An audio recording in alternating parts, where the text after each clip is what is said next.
یہ پوسٹ پہ لکھا ہوا ہے کہ شادی کے 4 حرف ہیں، لفظ شادی کے 4 حرف ہیں، لفظ نکاح کے 4 حرف ہیں، شوہر کے بھی 4 حرف ہیں، بیگم کے اندر بھی 4 حرف ہیں، بیوی کے اندر بھی 4 لفظ ہے، جوزیہ میں بھی 4 لفظ ہے، اور پشتو زبان کے اندر بیوی کو ناوی بولتے ہیں، اس کے اندر بھی 4 لفظ ہے، ہندی زبان کے اندر بیوی کو پتنی بولتے ہیں، اس کے اندر بھی 4 لفظ ہے، عربی کے اندر لڑکی کو نساء بولتے ہیں، اس کے اندر بھی 4 لفظ ہے، اور انگلش کے اندر وائف بولتے ہیں، اس کے اندر بھی WIFE 4 لفظ ہے۔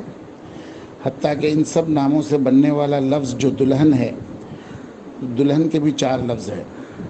ان سب ناموں کے حروف کی تعداد یہی اشارہ دیتی ہے کہ بیویاں 4 ہی ہونی چاہیے۔ ہاتھ میں بھی 4 انگلیاں اور 1 انگوٹھا اس کی گواہی دیتا ہے۔ دل کے بھی 4 کھانے اور ہر کھانے میں 1 بیوی کی تصویر۔ اللہ تعالیٰ سب مسلمان مردوں کی دلی مراد پوری فرمائے، آمین ثم آمین۔ پوسٹ اپنی ذمہ داری پر شیئر کرے اور ہڈیوں کے ڈاکٹر کا پتہ پاس رکھے، کیونکہ ڈنڈے کے بھی 4 حرف ہیں اور جوتے کے بھی 4 حرف ہیں۔